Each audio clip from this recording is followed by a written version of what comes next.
بسم اللہ الرحمن الرحیم۔ یہ بچے نے کویسچن کیا کہ قرآن میں کوئی خاتون قرآن پڑھتی تھیں، حالت نماز میں بھی قرآن پڑھا، اس میں مدات کو حذف کر دیتی تھیں، الف مدہ، واو مدہ، یا مدہ، انہیں تھوڑا سا کھینچا جاتا ہے ایک الف کے برابر، جیسے با زبر با ہے اور با الف زبر با، ان دونوں میں فرق ہوگا، یہ با وہ با با با تھوڑا سا لمبا کرنا ہوتا ہے، تب اس کا وجود قائم ہوتا ہے۔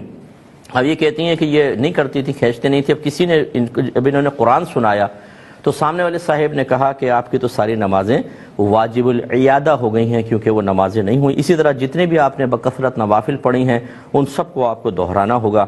اب یہ بیچاری بہت پریشان ہو گئی ہیں کہ میں کیا کروں۔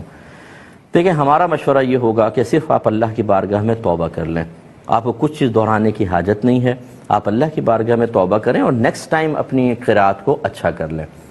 دنیا میں سینکڑوں نہیں لاکھوں لوگ ایسے ہیں، گاؤں میں چلے جائیں جن کو تجوید کا شعور بھی حاصل نہیں ہے۔ اپنے گھروں کے اندر دیکھ لیں، اپنی والدہ سے قرآن سنیں، اپنے والد سے سنیں، چچا سے سنیں، پھپھا سے سنیں، دادا سے سنیں، کچھ نہیں پتا۔ کیا ان سب کی نمازیں برباد؟ یہ سب تباہ و برباد ہو جائیں گے؟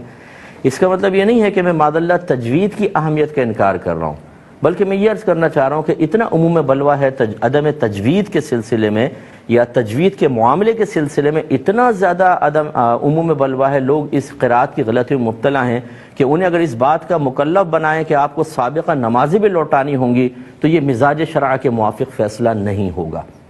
اللہ تعالیٰ قبول فرمانے والا ہے۔ آپ میں گزارش کرتا ہوں، میں گراؤنڈ ریئلٹیز پہ کلام کرتا ہوں، کسی عرب کو قرآن پڑھتے ہوئے دیکھیں، نماز کی بات نہیں کر رہا ہوں، اسے کہیں قرآن پڑھیں، وہ مدہ کھینچ کے بتائے تو مجھے بتائیے گا۔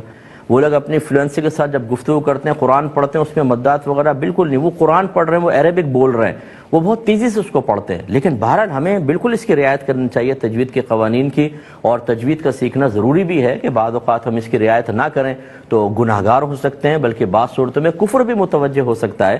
لیکن جو پہلے کچھ ہو چکا، اللہ تعالیٰ اس کو معاف فرمائے گا، اس میں آپ کو مشقت میں مبتلا ہونے کی بالکل حاجت نہیں۔ ہم اسی پر فتویٰ دینا پسند کرتے ہیں۔ 60 سال کی نمازوں کو آپ دہرانے کا حکم دیں، لوگوں میں مایوسی بڑھے گی، ویسے لوگ نماز پڑھنے کے لیے نہیں آتے ہیں۔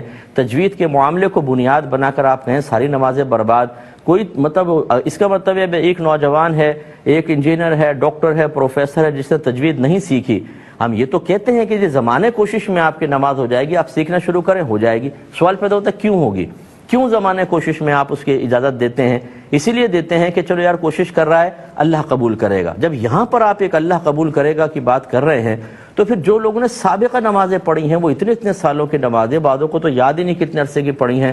میرا مطلب اپنا ذاتی یہی خیال ہے، اور اگر میرے پاس ٹائم ہوتا تو میں فقہا کی عبارات بھی آپ کو ذکر کرتا کہ بعض نے تو زیر زبر پیش کی غلطی کو بھی کہا ہے کہ اس کو بھی نظر انداز کیا جائے کہ میں تو صرف تجوید کے قواعد کی بات عرض کر رہا ہوں۔ تو خلاصہ کلام یہ ہے کہ جو بہن بھائی ایسی غلطیاں کرتے رہیں، اس پہ اللہ کی بارگاہ میں توبہ کریں اور آئندہ نیکسٹ ٹائم اپنی تجوید کو بہتر کرنے کی کوشش کریں اور قواعد تجوید کی رعایت کے ساتھ ہی نمازیں ادا کریں۔